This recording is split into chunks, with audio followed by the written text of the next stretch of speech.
What's up, guys? Welcome to Fazi Fitness. You can turn on the captions for subtitles. How many times have we heard that if Lionel Beyeke puts it together, he would be unstoppable? We are only 15 days out of the Arnold Classic, and yet no one is talking about this wild card who is Lionel. Maybe fans stopped believing that he will ever be 100% conditioned. That's why he isn't in any predictions. Lionel is in his 40s now, and as more time passes, the chances of him stepping on any bodybuilding stage at 100% becomes less and less possible.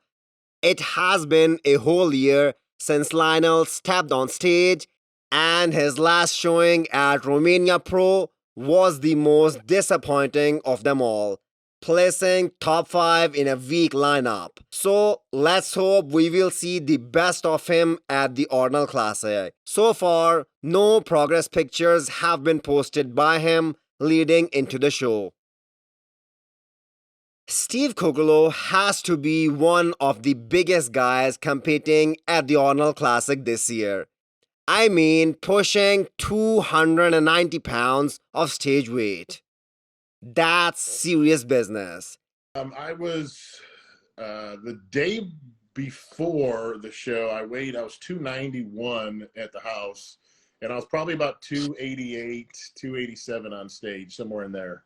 And if you look at the whole lineup, the odd man out here is William Bonac when it comes to size and the width of the frame.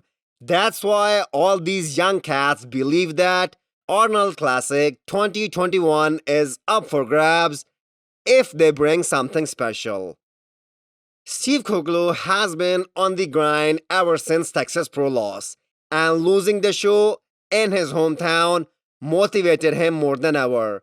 Don't count him out, because if he comes in a little drier for this show, he is a serious threat.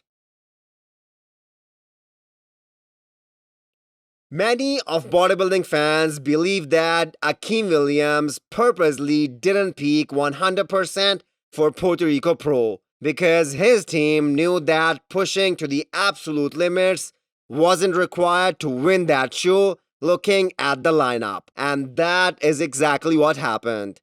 And it was not even close. Akim is definitely one of the most dangerous competitors going into the Arnold Classic, and the sheer size of him is so overwhelming that even Big Ramy's trainer, Dennis James, said that he wants to see Akim stand next to Ramy in future. Let's hope Akim doesn't play the size game in 15 days. This will be the first time Nick Walker will stand next to guys like Akim, Iain, Steve, and of course Sergio.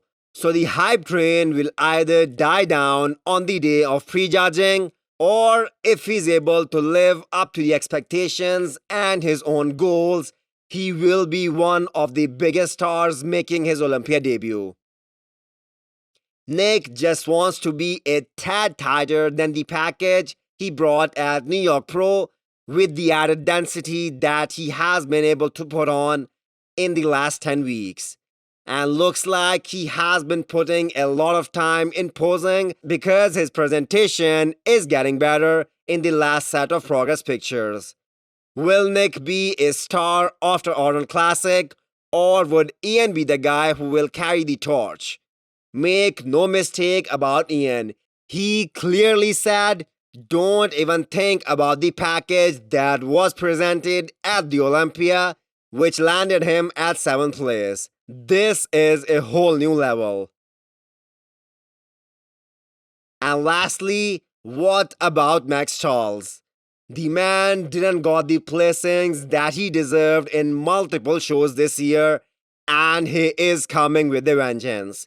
He already made night and day difference in his legs since the Olympia last year. Realistically speaking, the chances of him winning this show are a bit less, but this will definitely give him another chance to stand next to some of the best guys in business and come back better next year. We are about to witness another stage presentation of arguably the best bodybuilder outside of the IFBB in 9 days. Michal looks crazy. Conditioning is coming in nicely. The crazy amount of fullness that he holds while getting to those low body fat is unique for a guy of his size. Looks like it's gonna be another dominant victory for him at the Arnold Classic Elite. And as bodybuilding fans, we will keep on waiting for him to switch over to IFBB and try to compete with the best of the best. Hit the thumbs up button if you like the video and smash the subscribe button if you wanna come back for more. Thank you.